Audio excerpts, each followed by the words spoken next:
오늘 주님께서 주신 말씀은 시편 106편 1절로 18절까지의 말씀입니다. 저희 다 같이 한 목소리로 봉독하시겠습니다. 할렐루야, 여호와께 감사하라.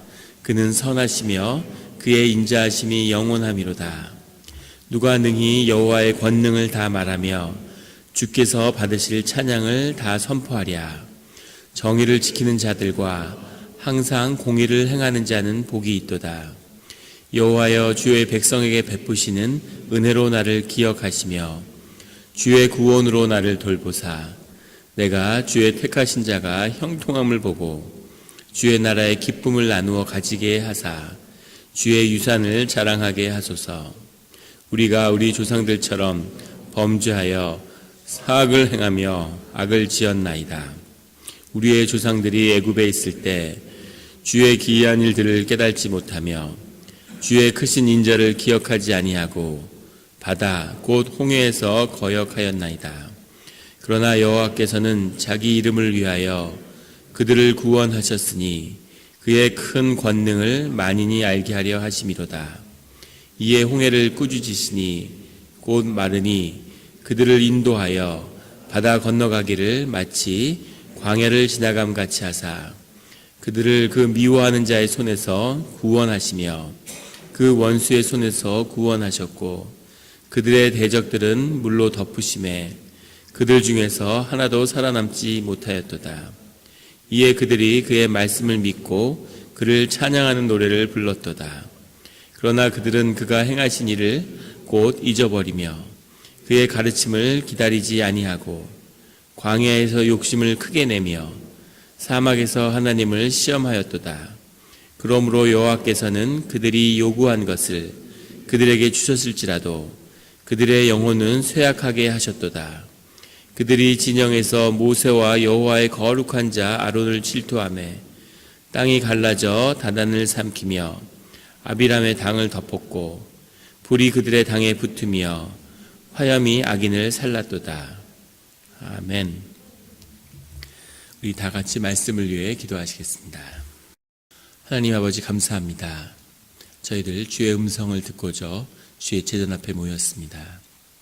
우리 마음의 기도와 묵상이 주님께 연락되기를 원합니다. 감사드리며 예수 그리스도의 이름으로 기도드렸습니다. 아멘. 오늘 시편 106편의 찬양은 할렐루야, 여호와께 감사하라 하고 시작하고 있습니다. 시편에 보면 할렐루야 시편이라고 해서 할렐루야로 시작하는 시편이 몇 편 있죠. 그런데 할렐루야, 여호와께 감사하라고 시작하는 이 시편은 사실은 이스라엘의 역사 가운데서 이스라엘이 바벨론에 끌려간 노예 생활을 하는 것 가운데서도 아주 뒤에 속하는 가장 이스라엘 민족이 힘들었을 때, 그럴 때 주님께 올렸던 그런 찬양으로 그렇게 기억되고 있습니다. 가장 힘들었지만 그 가운데서도 주님의 은혜가 있는 것이죠. 여호와께 감사하라. 그는 선하시며 그의 인자하심이 영원하미로다. 주님께서 선하시다는 말씀은 우리가 생각하는 착하다는 그런 뜻이 아니라 주님이 하시는 그 일이 온전하다는 뜻이죠. 온전하다는 뜻은 주님의 뜻이 100%, 주님의 임재가 100%로 늘 함께 하신다는 겁니다. 그래서 이 선하시다는 고백은 굉장히 중요한데 주님의 뜻이 항상 온전히 이루어진다는 거죠. 주님은 하이브리드를 안 좋아하세요. 잡종 강세라고 생물학에서는 이렇게 섞일수록 힘을 발휘하죠. 세상은 섞여야 힘을 발휘하는데 주님은 썩지 않고 온전히 깨끗하게 항상 100% 계실 때만이 주님의 역사가 이루어진다는 것을 이 시편 기자는 알고 고백하는 거죠. 주님은 선하신 겁니다. 주님이 선하시기 때문에 그래서 그것은 늘 의로운 것이죠. 선과 악이라고 하는 것은 이 선함 앞에는 존재하지 않는 것입니다. 왜냐하면 100% 주님의 임재로 가득하기 때문이죠. 온전함, 그 가운데 주님이 함께 하신다는 것을 고백하고 있습니다. 뿐 아니라 선하시지만 그 인자하심이 영원함이로다. 주님이 주님의 뜻 가운데서도 그 긍휼히 여기심과 주님 우리에게 은혜를 베푸시는 그 일이 영원히 계속되고 있다는 거죠. 고난 가운데 있고 바벨론의 노예로 끌려간 그런 삶을 살고 있지만 하지만 주님이 그 안에서도 주님 온전한 뜻을 이루어가고 계시고 또 은혜를 베풀고 계시다는 거죠. 늘 삶의 어려움 속에서도 주님의 그 은혜가 끊이지 않는 그런 성도님들이 되시기를 예수 그리스도의 이름으로 축원합니다. 2절에 누가 능히 여호와의 권능을 다 말하며 주께서 받으실 찬양을 다 선포하랴. 권능이라는 것은 게브로트인데 권능들이죠. 복수인데 원래 권능은 게브라라는 주님의 가장 중요한 속성 중에 하나입니다. 주님에게 능력이 있고 힘이 있고 세상을 움직일 수 있는 그런 능력이 함께하고 계신다는 거죠. 그런데 누가 능히 여호와의 권능을 다 말하랴. 주님의 권능이 그렇게 그만큼 크다는 것이죠. 주께서 받으실 찬양을 다 선포하랴. 누가 주님에게 걸맞는 그런 찬양을 드릴 수 있겠느냐. 그만큼 주님의 받으실 찬양이 주님이 그렇게 높은 분이시다라고 하는 그런 고백입니다. 3절에 정의를 지키는 자들과 항상 공의를 행하는 자는 복이 있도다. 주님의 성품이고 주님의 속성이죠. 정의와 공의를 행하는 자, 주 안에서 사는 자들은 늘 복이 있도다. 복이 있다고 하는 이 표현은 그 당시에는 그 유대인들 사이에서는 아주 관행적으로 하는 그런 표현이었다고 해요. 하지만 주님 안에서 복이 있다고 할 때는 아주 구체적인 것이죠. 주님이 성경 전체를 통해서 모든 삶 가운데 복을 더하시죠. 전쟁 가운데 이기는 것이 복이고, 가난한데 먹을 것이 생기는 게 복이고, 아픈데 건강해지는 것이 복이죠. 그래서 이것은 아주 구체적인 주님의 축복이 우리와 함께하고 있다고 하는 그런 주님의 선포입니다. 늘 복된 그런 삶 가운데 주님을 만나시기를 예수님의 이름으로 축원합니다. 4절에 여호와여 주의 백성에게 베푸시는 은혜로 나를 기억하시며 주의 구원으로 나를 돌보사. 은혜와 은혜 속에서 주님이 나를 떠나셨지만 주님이 은혜 가운데 나를 기억하신다는 거죠.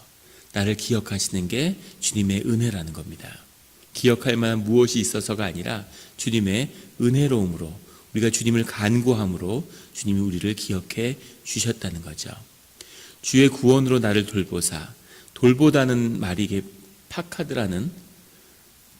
피카드 뭐 그런 단어인데 이것이 방문하다 이런 뜻입니다.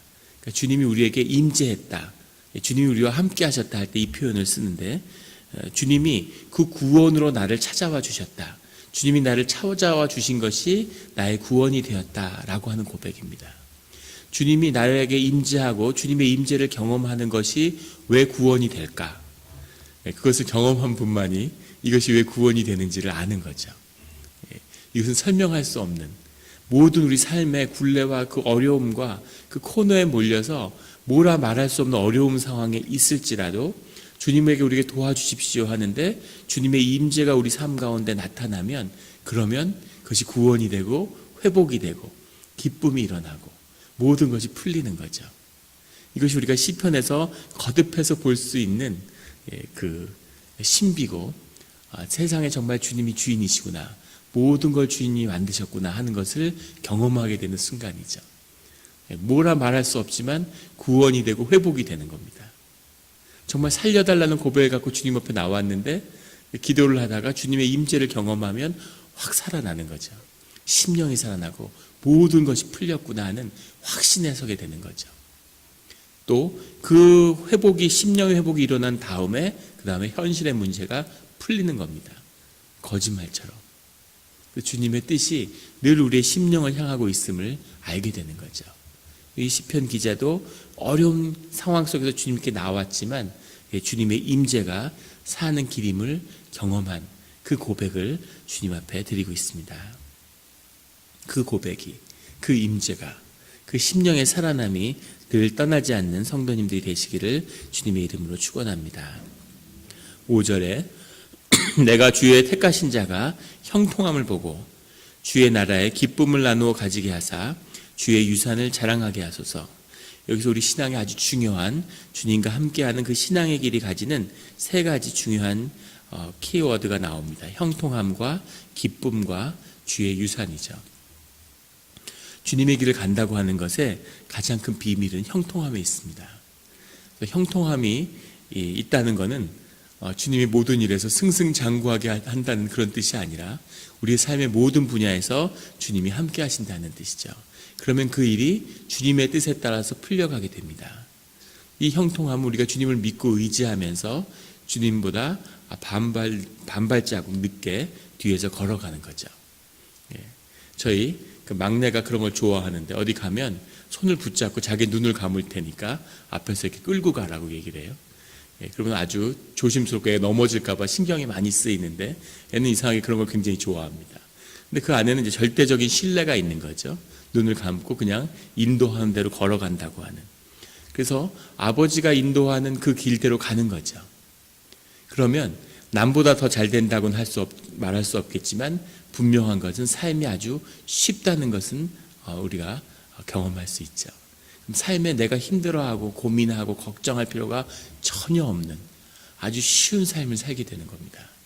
근데 그 삶 가운데 이 밖으로 나타나는 것이 형통함이라면 내 내면에 나타나는 것은 기쁨이죠. 우리가 주님께 함께하고 주님의 이렇게 임재 속에서 같이 나아가게 되면 우리의 심령이, 우리의 생명이, 우리의 라이프 포스가 이렇게 올라오는 거죠. 그래서 삶이 기쁘고 즐거운 겁니다. 그래서 교회 공동체 가운데서도 주님과 함께하는 길을 가는 분들은 얼굴만 봐도 알아요.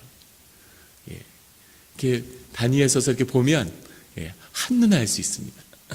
그래서 그런 기쁨이 있다가 사라져도 한눈에 알 수 있죠. 무슨 일이 있구나, 무슨 어려움이 있구나 하는 것을 알 수 있죠. 기쁨이 늘 우리의 그 생명의 본질입니다. 기쁨이 올라오는 거죠. 늘 기쁘고 즐겁게 사는 게 진짜 즐거운 거구나 이렇게 되는 거죠. 감사함이 넘치는. 그리고 그 기쁨에서 끝나는 것이 아니라 그것이 주의 유산이 된다는 겁니다. 우리의 신앙은 우리 삶 가운데 분명한 유산을 남겨요. 그 삶을 우리의 자녀들이 물려받는다는 겁니다. 또 부모의 유산을 우리가 물려받았죠. 이 안에는 불순종과 죄의 문제도 있고 세대에 흐르는 저주가 있을 수도 있습니다. 우리가 그 굴레 때문에 내 짐이 아닌데 조상의 짐을, 부모의 짐을 걸머지고 고통받는 그런 일들이 있죠. 그런데 그런 것들을 모두 주님의 이름으로 끊어버리고 그리고 주님의 그 길을 가는 가운데 이뤄내는 그 유산을 또 자녀들에게 물려주는 겁니다.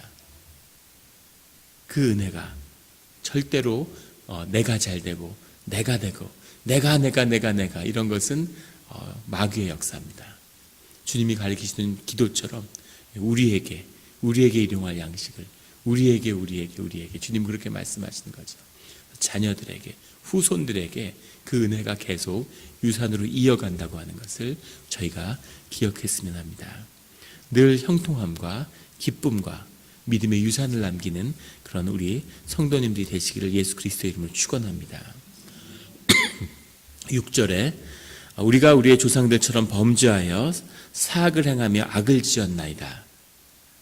조상의 악의 문제, 주님 앞에 찬양하고 주님을 기억하며 주님께 고백을 드렸는데 심령이 회복되면 나타나는 첫 번째 특징이 그 안에서 자신의 악을 발견하게 되는 거죠.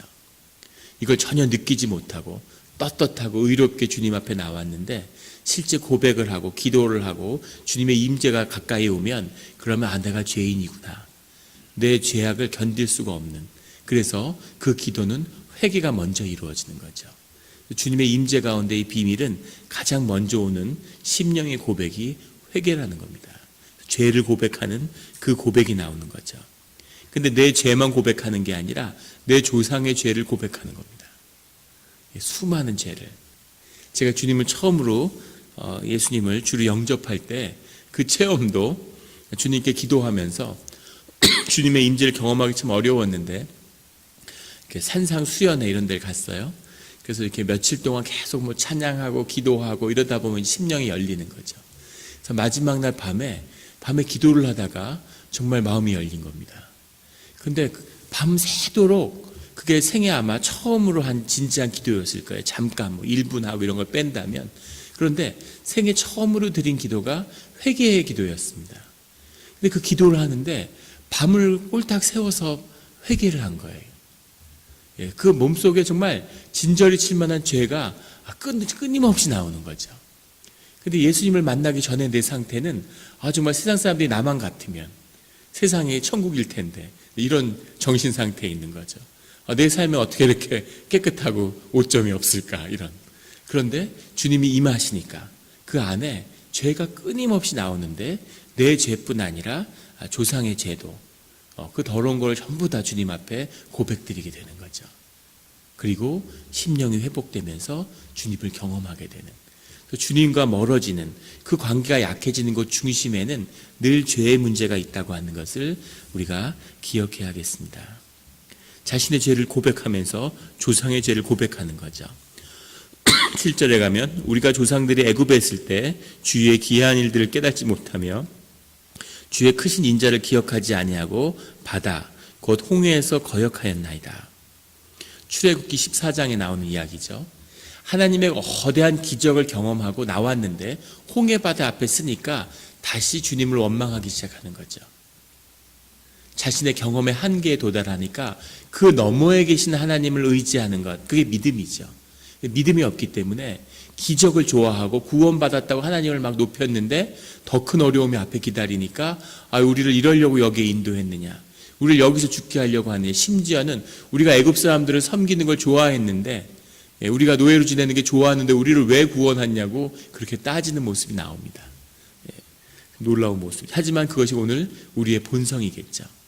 하나님이 축복하신 것 같고 하나님이 뭔가 우리가 보기에 좋은 걸 주시면 주님 이렇게 미국에서 아이들이 공부도 좋은 환경에서 하고 좋은 집도 생기고 비즈니스 잘 되고 주님이 우리를 구원의 길로 인도하셨구나, 복지의 땅을 주셨구나 이렇게 찬양하다가 어려운 일이 있고 사업이 힘들어지고 이러면 주님 제가 한국에서도 잘 나갔는데 왜 저를 이렇게까지 어렵게 하십니까? 이러고 주님을 원망하는 마음이 있는 거죠. 여기 그런 사람들의 악한 본성이 드러났다는 거죠. 8절에 그러나 여호와께서는 자기의 이름을 위하여, 자기의 이름을 위하여라고 하는 그렇게 해석을 했는데 주님의 본성에 따라 이렇게 해석하면 더 정확한 해석일 겁니다. 주님이 주님의 성품에 따라 주님의 뜻에 따라 그들을 구원하셨다는 거죠.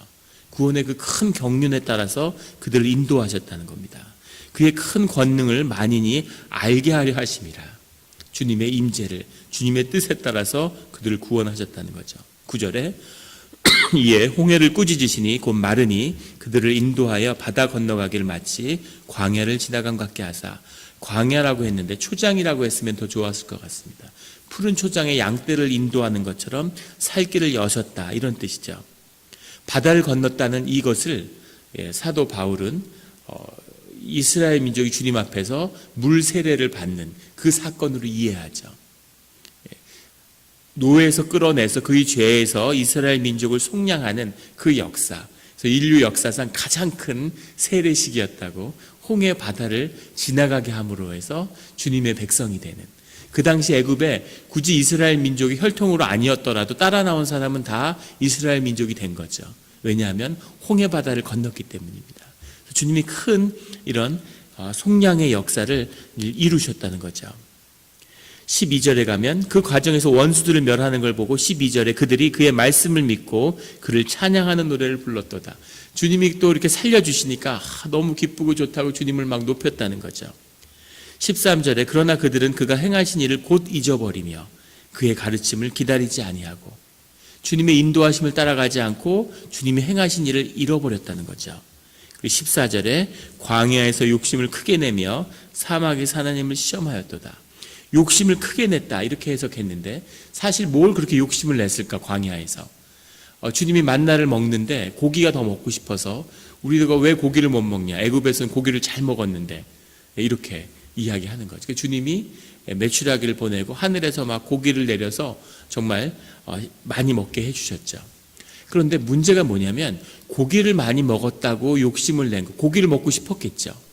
이 마음만큼은 저도 정말 120% 이해할 수 있을 것 같아요. 얼마나 고기가 먹고 싶었을까. 그런데 고기를 먹었다는 것이 욕심의 문제가 아니라 어떻게 고기를 먹게 되는가 하는 과정의 문제가 있습니다. 그 안에 이방인들이 같이 섞여서 나왔는데 그 사람들이 불평을 하기 시작하니까 그 불평이 이 주님의 회중 가운데 퍼져서 모든 사람의 불평이 되었다는 거죠. 이것이 악이 역사하는 방식이죠. 항상 악은 숨어 있다가 그런 순간이 오면 불평으로 시작하는 겁니다. 근데 문제는 그것이 감염돼서 온 회중을, 공동체를 다 그 불평으로 휘감았다는 거죠. 이것이 악한 역사의 내용이 되었다는 겁니다. 그래서 주님이 여기서 크게 화가 나신 이유는 이스라엘 사람들, 우리 인간의 안에 내면의 연약함이 있다는 문제가 아니라 집단 악의 문제가 드러났다는 거죠. 사람들이 모였는데 성령의 연합이 이루어지지 않으면, 성령의 인도하심이 없으면 늘 인간들은 모이면 악한 일을 하게 돼 있어요. 아무리 좋은 뜻으로 모여도 그것이 지속되면 그 끝에는 결국 악의 문제가 나옵니다. 이 인간의 본질적인 문제죠. 사람들의 필요에 따라서 왕조가 생겨나고 왕국이 생겨났는데 그 다음엔 그게 결국은 사람을 억압하고 그 안에 잔인함이 나오고 그 권력이 폭력성을 띠게 되고, 이게 인간의 역사의 본질이라는 거죠. 주님이 그런 것을 보시려고 무리지어서 이스라엘 민족을 끌어낸 게 아니겠죠. 그 악은 충분히 애굽에서도 충분했는데 거기서 속량하고 주님의 뜻이 이루어지기를, 주님이 깊이 만나기를 원하는 그 뜻이 있었는데 역시 주님을 잊어버리고 또 악의 문제가 드러났다는 겁니다. 주님이 이걸 보고 크게 실망하셔서 심지어는 이 민족을 노아의 때처럼 다시 멸할까, 이런 생각을 하실 만큼 깊이 실망하신 거죠. 우리가 교회 가운데 늘 이것을 기억해야 합니다. 주님을 기억하고 주님의 뜻을 기억하고 교회가 주님의 것이라는 것을 잊지 말아야 하는 거죠. 성령의 역사가 소멸하면, 임재가 잦아들면 그럼 교회 안에서도 집단 악의 문제가 드러나게 됩니다. 피 흘리는 사람이 나오고 희생양이 나오고 그 문제가 주님을 깊이 실망시켰다는 거죠. 15절에 그러므로 여호와께서는 그들이 요구한 것을 그들에게 주셨을지라도 그들의 영혼은 쇠약하게 하셨도다. 이게 아주 중요한 고백입니다.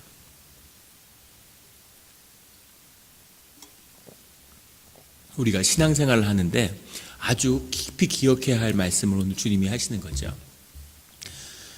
교회 일을 하는데 목회자도 마찬가지고 큰 사역들을 감당하는 분들이 있어요. 선교사도 그렇고.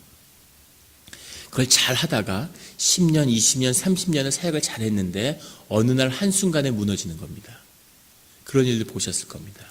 훌륭한 목회자야. 목회를 잘했어. 많은 일들을 이뤄냈어. 그런데 어느 날 바람이 나서 도망을 갔어. 전혀 놀라지 않는 표정, 익숙한 사건이신가 봐요. 이런 일들이 교회 가운데 있는 거죠. 그러면 사람들은 뭐라고 얘기하냐면, 그럼 이제까지 그분을 통해서 일어난 일은 뭐야? 그 선교사님이 하신 일은 뭐야? 도대체 그분이 그렇게 헌신되고 교회에서 많은 일을 했는데 그 일들은 우리가 어떻게 이해해야 돼? 이렇게 얘기하는 거죠. 아마 그런 경험들이 있으실 겁니다. 그 뜻은 뭐냐면 주님이 주님의 뜻을 이루기 위해서 그 사람을 쓴 거죠. 그런데 그 사람이 아니라 하나님이 돌들을 들어서도 그 일을 하실 수 있죠. 사람이 아니더라도 하나님이 그 일을 이루는 것이 목적이었다면 하늘에서 뭔가 놀라운 신비로 그 일을 이뤄내시겠죠. 그런데 중요한 것은 그 사역이 우리를 향한 것이었다는 것을 잊어서는 안 된다는 겁니다. 이스라엘 민족을 구원하시겠다는 주님의 뜻이 있기 때문에 그 뜻을 반드시 이뤄내시고 그것을 그 끝까지 결국은 하나님의 뜻을 이뤄내시는 거죠. 그런데 문제는 뭐냐면 그 뜻이 이루어졌다. 우리는 세상에 속아서 세상에 젖어 살기 때문에 항상 목적이 중요하고 그 뜻이 중요한 것처럼 느껴지는 거예요. 그 일이 되면 되지. 그 일이 이루어지면 되지. 회사나 군대 같은 거죠. 어떤 희생이 나도 그 고지를 점령하면 되지. 근데 중요한 것은 그 고지는 하나님이 그것을 이루겠다고 하시면 어떤 방법을 사용해서도 이루실 거라는 겁니다. 중요한 건 우리의 구원은 어디 있냐는 거죠. 우리의 구원을 이루어 가시는 것을 향한 역사가 함께하고 있다는 것을 우리가 기억해야 되고, 우리 가운데 주님의 구원과 그 기쁨과 형통함과 복을 누리는 것이 우리를 위한 주님의 구원의 내용이었다는 것을 기억해야 한다는 거죠. 광야에 나와서 가나안 복지로 인도하려고 했는데 그것을 거역하고 준비가 되지 않은 거예요. 준비가 되지 않았는데 그 땅에 들이면 재앙인 거죠. 그래서 광야를 3주면 갈 수 있는데 40년을 계속 맴돌고 있는데도 그것을 벗어나지 못하는 거죠. 30년, 40년을 교회를 다니는데도 신앙이 자라나지 않고 계속 맴도는 겁니다. 그런데 주님은 가데스 바네아에서 또 돌아가고 또 돌아가는데 아무리 돌아도 그것을 넘어갈 수 없는 곳이 있다는 겁니다. 알곡과 가라지가 있는데 그 두 개를 다 허락하신 것을 주님의 은혜인 줄 알아요. 물론 주님의 은혜죠. 하지만 때가 되면 알곡과 가라지의 문제를 정리하고 가데스 바냐에서 그 강을 건너가야 한다는 거죠. 그 때가 분명히 있다는 것을 주님이 우리에게 말씀하고 계신다는 겁니다. 우리의 구원을, 우리의 삶을 이루어가는, 교회가 너무 타락하고 이게 너무 이렇게 무너지니까 그런 고백을 가끔 듣습니다. 교회 안에서. 무슨 말씀을 하시냐면, 교인인데 당신 아버지가 또는 당신이 아는 분이 죽기 전에 세례를 받고 주를 고백하고 그렇게 가셨다는 거예요. 그래서 그걸 부럽다고 얘기하시는 겁니다.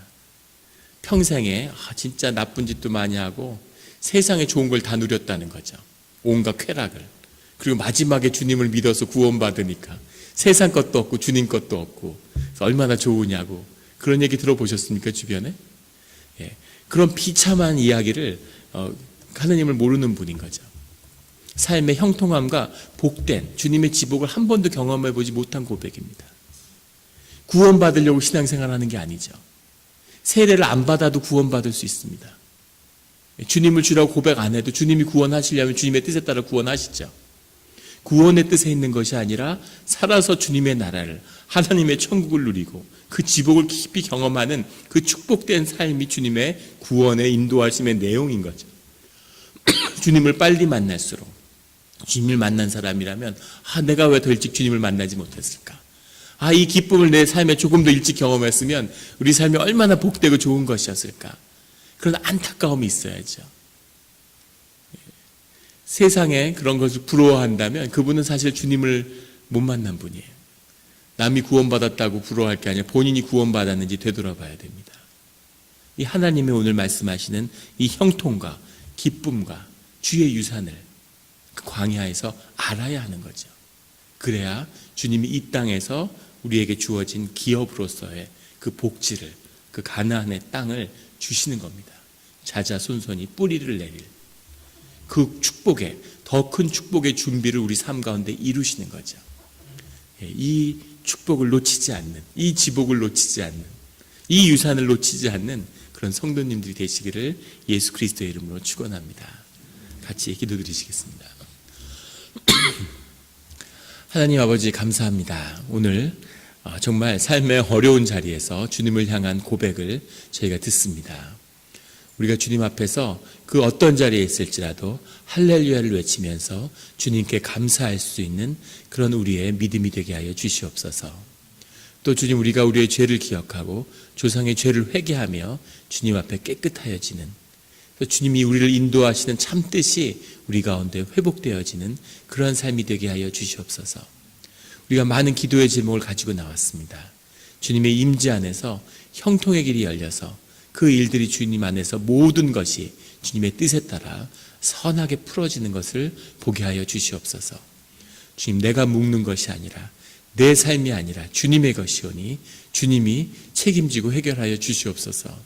우리 가운데는 기쁨이, 우리 가운데는 은혜가, 우리 가운데는 주를 향한 그런 영광의 선포가 우리 앞에 놓여 있는 줄 믿습니다. 주님, 이 새벽 제단을 축복하여 주시니 감사합니다. 주님의 하늘의 문을 열어주시니 감사합니다.